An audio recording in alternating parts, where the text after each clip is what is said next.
Hello everyone, welcome back to online classes of Sri Mahavir International School.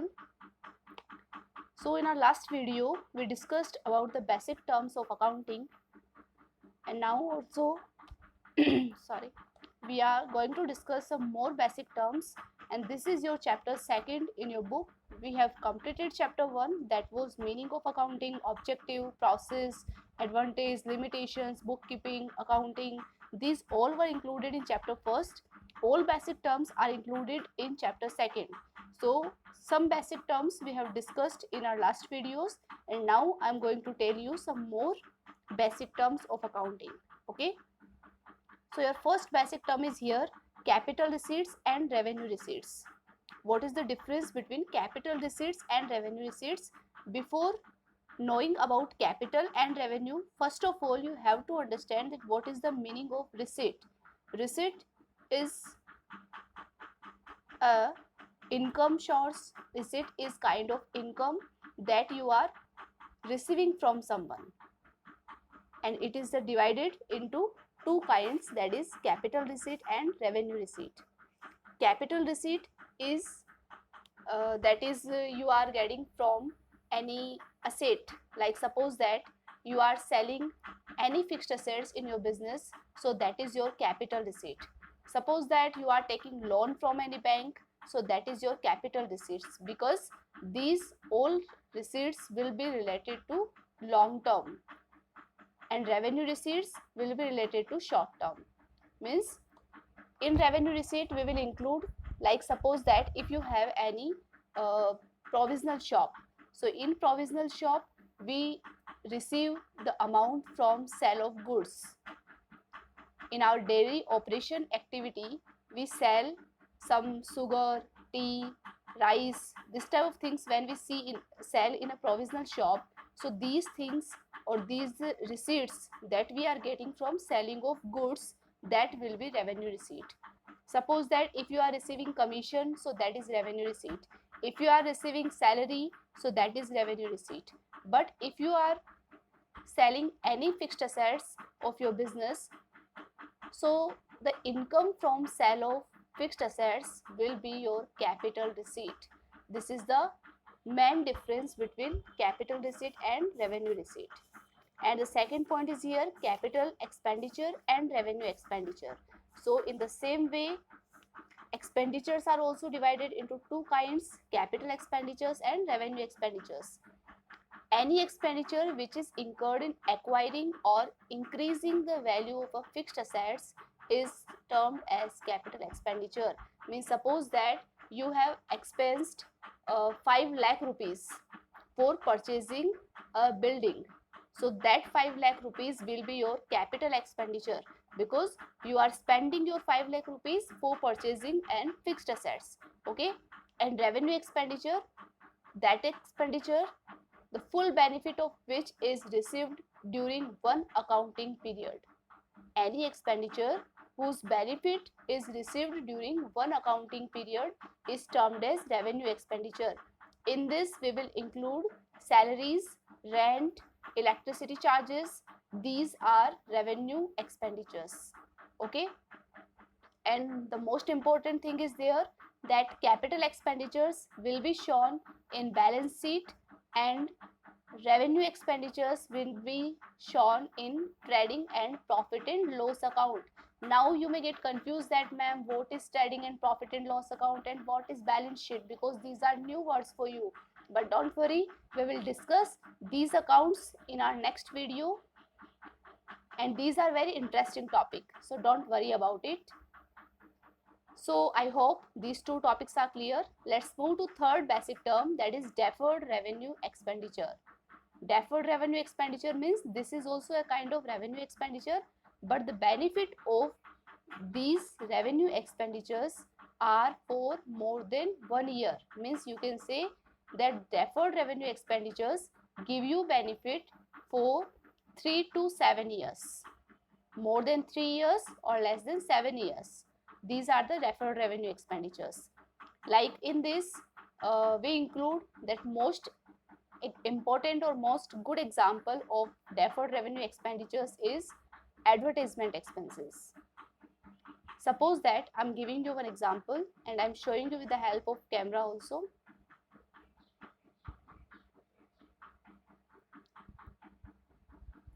Yes, suppose that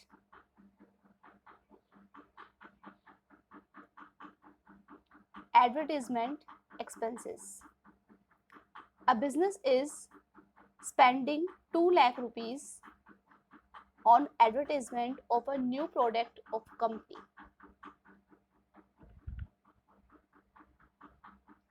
A business is spending 2 lakh rupees on advertisement, and it is estimated that this 2 lakh rupees will give benefit till 5 years in that business.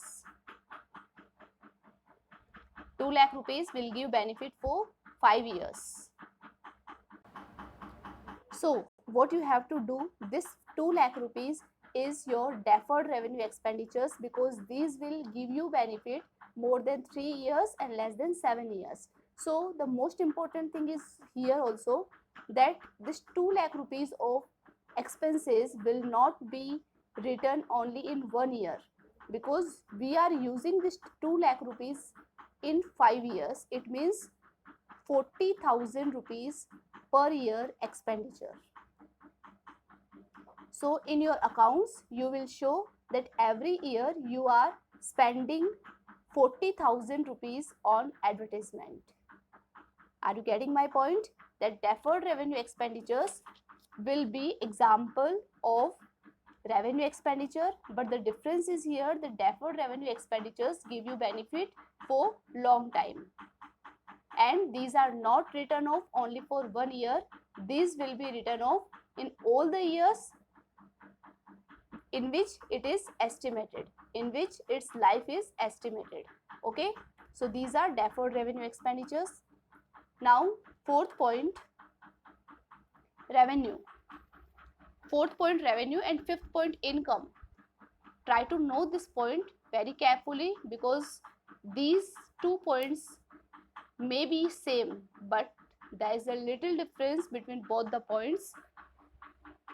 Revenue is your actual sale proceed, but income is that revenue minus expenses, that is called income. What is the meaning of actual sale proceed? Let's take an example. Suppose that you have purchased a pen in rupees 8. It means this 8 rupees is your cost, and you are selling the same pen in rupees 10. It means 10 rupees is your revenue, and income equals to revenue minus cost, means 10 minus 8 equals to 2 rupees. So what we say, what is the difference between both the terms? That revenue is the actual sale proceed, while income equals to revenue minus cost. Okay, let's move to the next term, that is purchase return. Purchase return. What is the meaning of purchase return? I think you everybody know about purchase. Purchase means any stock that we are purchasing, that we are taking from supplier for reselling, that is called purchase. And purchase return, when we are returning any goods to supplier due to low quality or due to any damage, we are returning the goods. So in that condition it will be termed as purchase return. And the next one, sales return. Sales return is also same as purchase return. We are selling goods to our customers, and when the customer will return us goods due to some reasons, like maybe low quality or maybe any damage in the goods, so in that condition that goods will be termed as sales return. Okay, the next point is here, stock. What is the meaning of stock? You should understand this point very carefully. What is the meaning of stock? The stock includes the value of those goods which are purchased for reselling and which are lying unsold at the end of accounting period. Try to know proper definition of stock, that any goods that you are purchasing for reselling. You are purchasing for reselling. Suppose that if you are purchasing rice for consumed, means you want to consume rice at your home, so that is not your stock. Stock is termed as only those goods which are purchased for reselling and which is lying unsold at the end of the year. And you know that our financial year start from 1st April and it ends on 31st March. Suppose that you are closing your business on 31st March and on that date you have stock in your goods, that is 5 lakh rupees. That 5 lakh rupees goods is unsold. It did not sold in your business, so it will be termed as stock. Next point, inventory. Yes, this is the most important thing. Stock and inventory, both are similar words, but there is a little difference in these terms also. Actually, stock is related to only those business who purchase the goods and resell the goods. There is no use of any manufacturing. So stock is a little term, a smaller term. In this, it includes only reselling of the goods. But inventory is related to manufacturing. Manufacturing means who is making the goods, who purchase raw material and who converts the raw material into finished goods. Now raw material, work in progress, finished goods and stock in trade. These 4 kinds are of inventory. What are the differences between these and what are the meanings of these points? Try to know the difference. I am giving you an example here. With help of this example, you can better understand this point. Suppose that there is a cloth industry, cloth mills. So for cloth mills, you know that cloth mills will be manufacturing company because it purchases raw material, and in cloth mills there are some raw material like cotton. If the cloth mills wants to make cloth from cotton, then it will purchase cotton. So cotton is raw material. And work in progress means still your clothes are not fully made. We can say that these are partly completed. The work is going in progress, so that will be work in progress. Finished goods means your stock has completed. Now your work has been completed. From cotton you have completed clothes. Cotton has been converted into clothes, so that is called finished goods. And stock in trade. Stock in trade is same as stock, that you are purchasing and you are selling. You are not doing any manufacturing work in your factory. So inventory will be termed in 4 works: raw material, work in progress, finished goods and stock in trade. Try to remind this point very carefully, that there is a little difference between stock and inventory.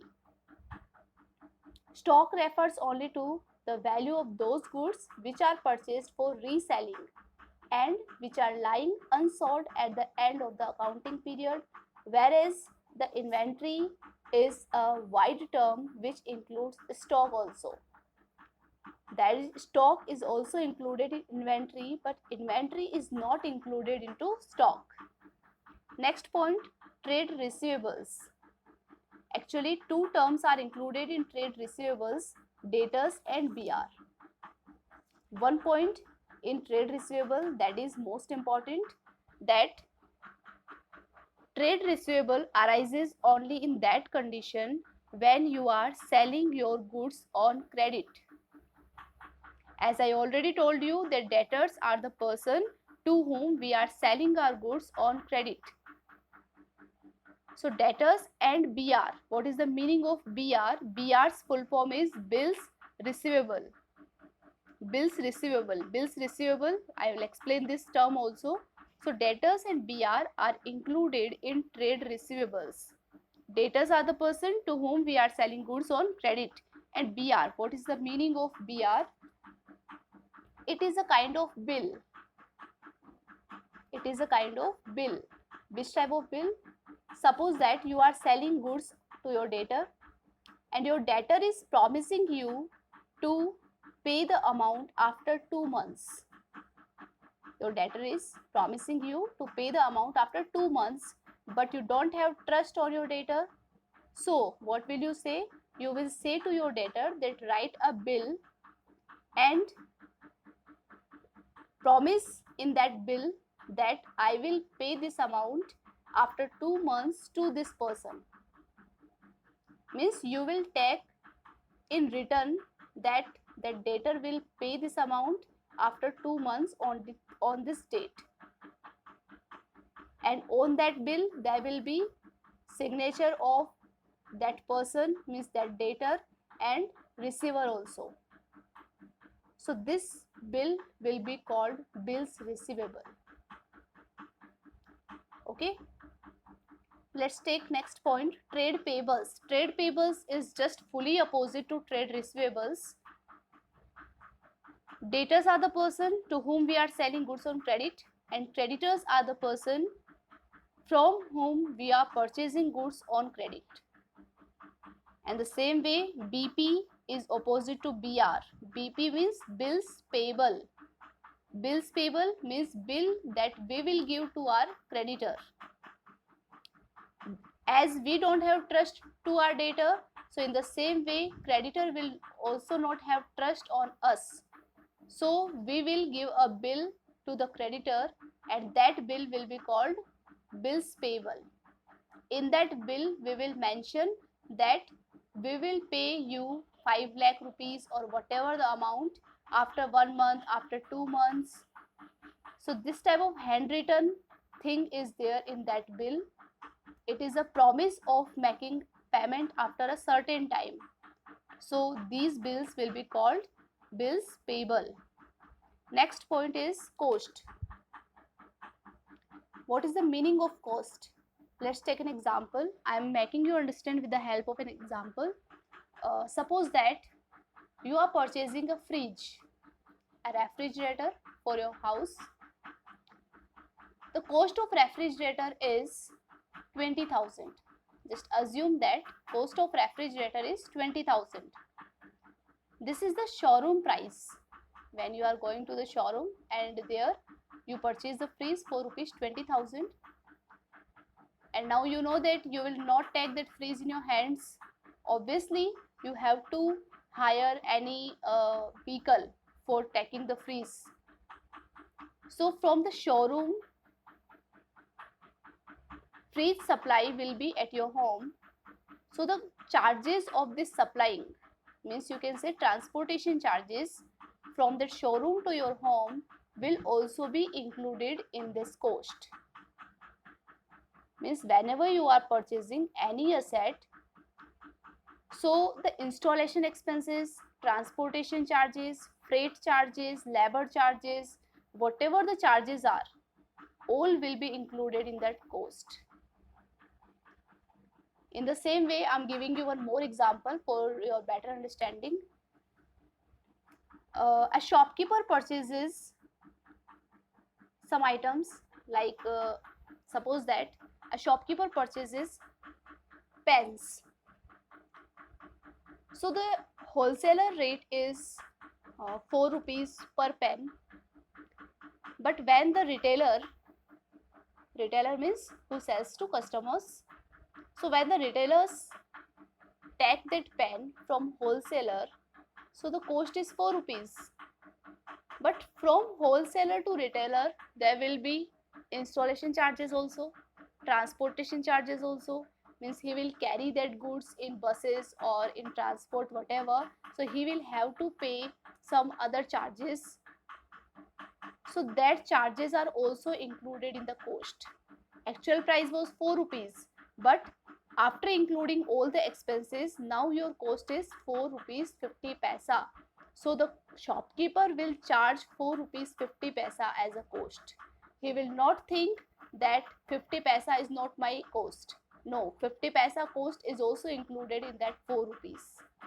Okay, so cost includes all kind of installation expenses, transportation expenses of goods and services. Now next term is voucher. A voucher is a document which provides the authorization to pay and on the basis of which the business transactions are first of all recorded in the books of accounts. You can simply say that voucher is a evidence of transaction.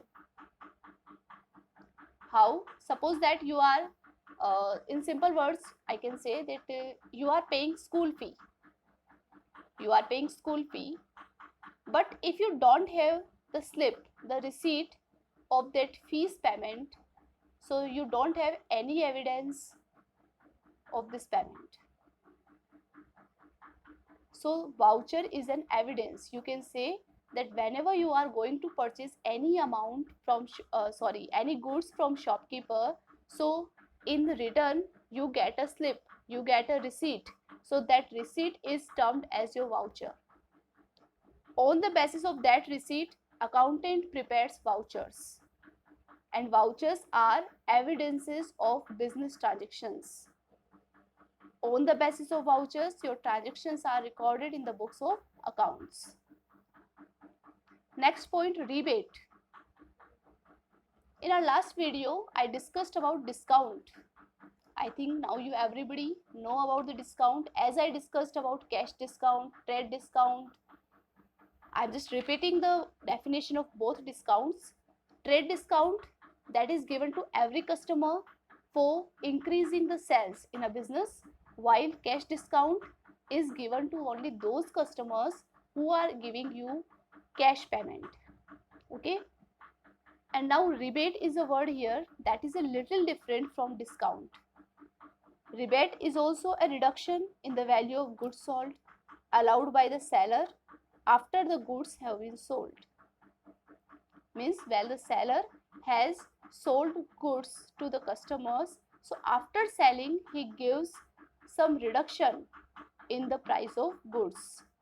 What is the reason behind giving rebate? Rebate may be allowed because of poor quality of goods or your goods being not as per specification. Suppose that you have sold goods, but after selling the customer is saying to you that your goods is of poor quality, so you are saying to the customer that no problem, I will reduce the price of goods. So this reduction is called a rebate. Okay, next point, entry. Entry is a common word that you will find in your accounts everywhere, so you should know the meaning of entry. When a transaction is recorded in the books of accounts, it is called entry. Any transaction when will be recorded in books of accounts, so it will be called entry. It is a simple term. Next point is bad dates. Bad dates. Try to know, B is silent here. We will not speak bad debts. No, we will speak bad dates. B is silent letter here, so we will speak bad dates. Okay, what is the meaning of bad dates? This point also I will take you, I will solve you with example. What is example here? Suppose that you are selling goods to 3 customers, and the 3 customers are Ramesh, Suresh and Ram. Okay, you know that customers are of every kind.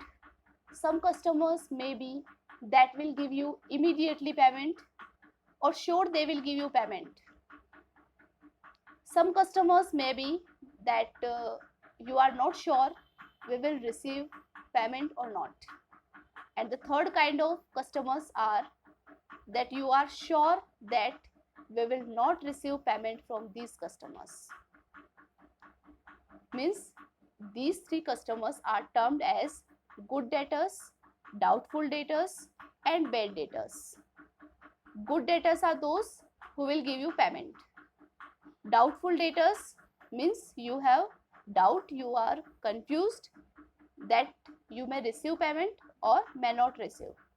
But bad debtors are those customers that you are sure that this payment I will not receive in future. So these are called bad debts. and this bad days is loss for any organization. Turnover means total sales of the business during the year. Sometime you listen from someone that this is the turnover of this company. So turnover refers total sales of the business during the year. This is called turnover. Next point, livestock. Meaning of livestock is domestic animals such as cattle or horses are known as livestock. Insolvent. Meaning of insolvent is when any person is not able to pay his debts, it means he is insolvent. It may be that there are some poor condition of that person, or he don't have any assets, or he doesn't have anything.